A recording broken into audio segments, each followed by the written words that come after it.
Good day, learners! Welcome to Grade 9 Science, first term.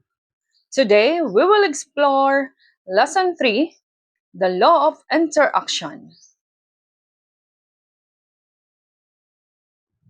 In this lesson, we will explain the law of interaction, identify action-reaction force pairs, apply the concept of the law of interaction in real-life situations. So get your student notes ready and let's dive into the world of forces and motion. The law of interaction is Newton's third law of motion. This law states that for every action force, there is an equal and opposite reaction force.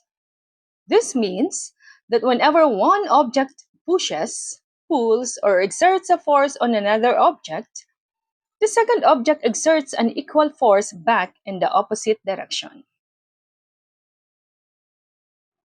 Take swimming as an example. When a swimmer pushes the water backward, the water pushes the swimmer forward. Here are things to remember about the law of interaction. First, forces always come in pairs. There is always an action force and a reaction force. The action force is the force applied by one object. The reaction force is the force exerted back by the second object. In the swimming example, the action force is the swimmer pushes the water backward. The reaction force, the water pushes the swimmer forward. Second, to remember, action and reaction forces always act on different objects. Let's use the example of a swimmer. When a swimmer pushes the water backward, the action force acts on the water. At the same time, the water pushes the swimmer forward. This is the reaction force and it acts on the swimmer. Notice that the action force acts on the water while the reaction force acts on the swimmer. Since these forces act on different objects, they do not cancel out each other. That is why the swimmer is able to move forward through the water.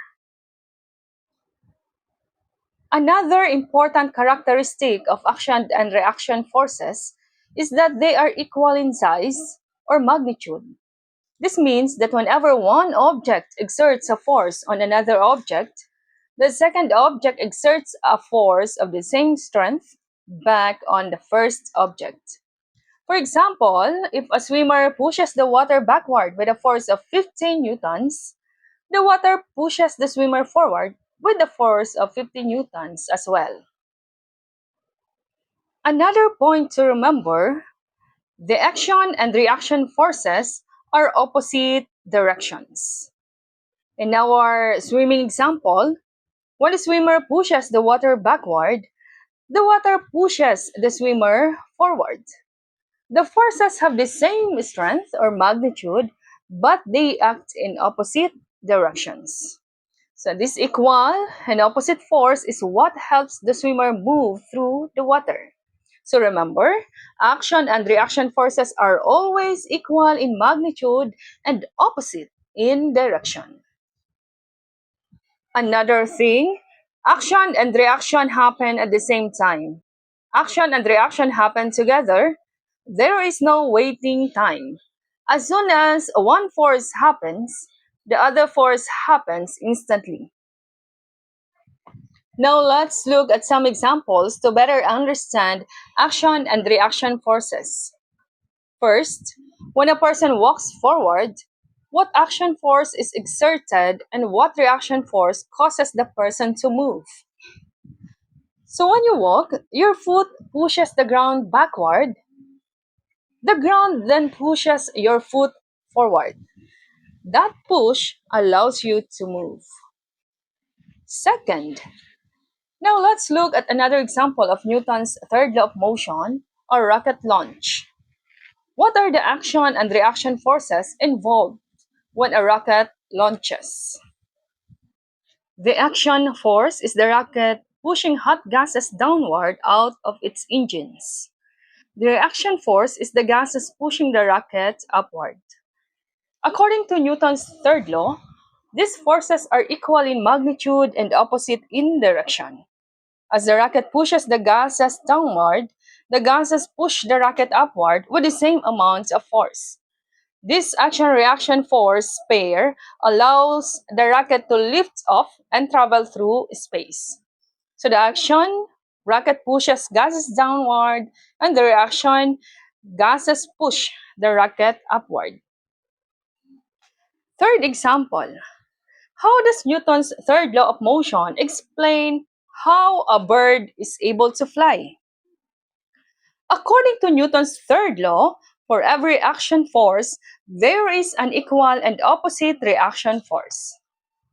When a bird flaps its wings, it pushes the air downward.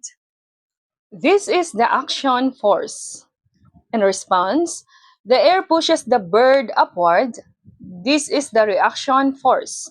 Because the air exerts an upward force on the bird is able to lift off the ground and stay in the air. So the action, wings push air downward. Reaction, air pushes bird upward.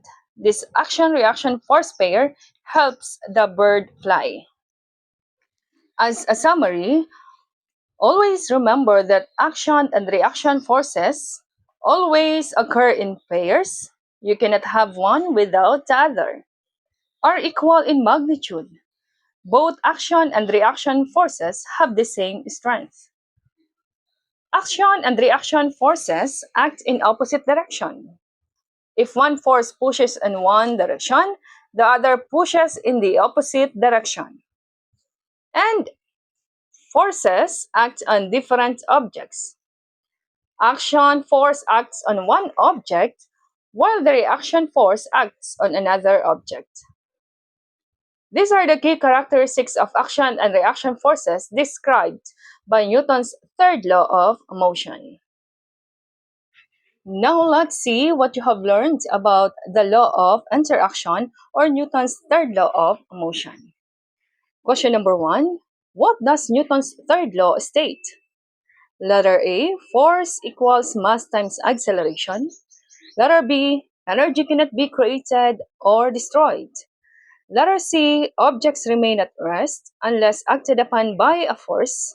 Or letter D, for every action force, there is an equal and opposite reaction force.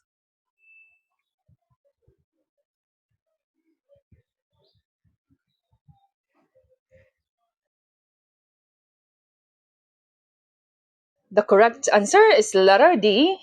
Every action has an equal and opposite reaction. Question number 2. A swimmer pushes the water backward with their hands and feet. What is the reaction force that helps the swimmer move forward? Letter A, the swimmer pushes the water forward. Letter B, the water pushes the swimmer forward. Letter C, the swimmer pushes themselves forward. Or letter D, the water pushes the swimmer downward.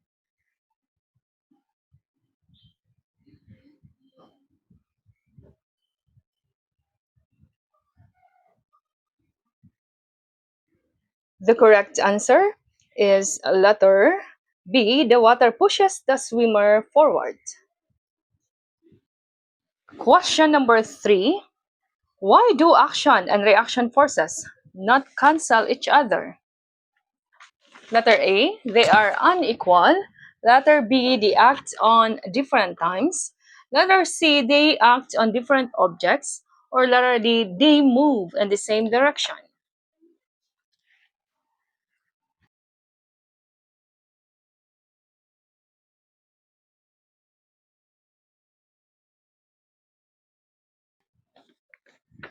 The correct answer is letter C, they act on different objects.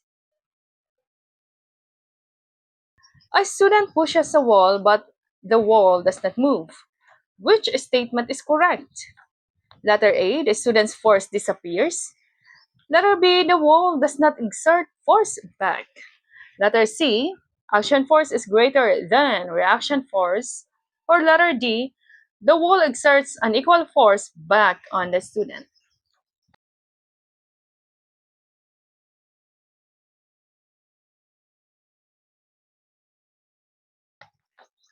The correct answer is letter D. The wall exerts an equal force back on the student.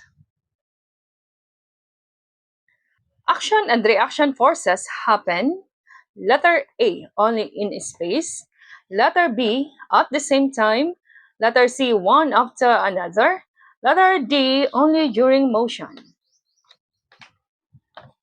The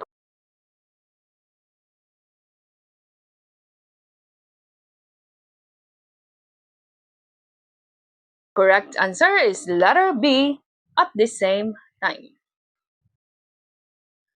That concludes our lesson on Newton's third law of motion, or also known as the law of interaction. Keep observing Newton's third law in the world around you and continue asking questions about how things move.